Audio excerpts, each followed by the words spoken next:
Thousands of students from across the UK took part in the national demonstration for free education earlier this month.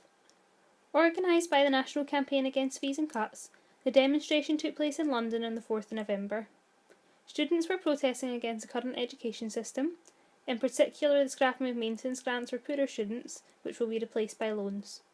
The protesters called for a system funded by progressive taxation and universal living grants. What do you want? Free education!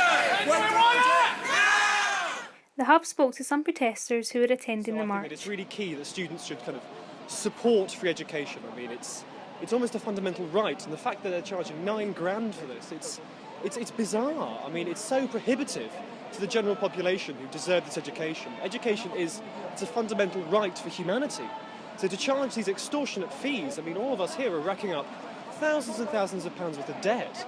So you have to ask, why?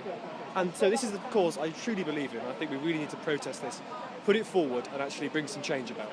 I think that, like I said, you're at university and then you pay 9k fees, you come out of university, you can't get a job, you can't move out of home because the rents are so high. And actually, man, if we tax the rich and stop spending so much money on Trident, which I know is a big issue in Scotland, then we'd have a lot more money for education and the NHS and stuff. So I think it can be done. It's not unrealistic to say that we can fund education. My mum went to university for free, innit? I mean, there's no reason why we can't. I'm actually from Ireland. I went to university for free. I got a grant. I would not have been able to go to university if that had not been the case. And I think it should be a right for everybody. And I look at my young brother and sister now. I mean, they still get free education in Ireland, but it's a real struggle now. And it shouldn't be that your life is dependent on who your parents were. It should be that everyone has the same chance in life, but that's going to take a fight. The march began on Mallet Street, where students listened to a number of speakers highlight the issue, including Shadow Chancellor John McDonnell.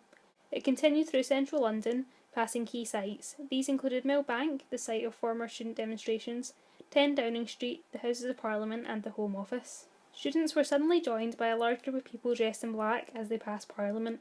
The self-declared anarchists threw eggs at officers, paint bombs at government buildings and protesters before stopping outside the Department for Business Innovation and Skills, which is responsible for universities and where the march was due to end.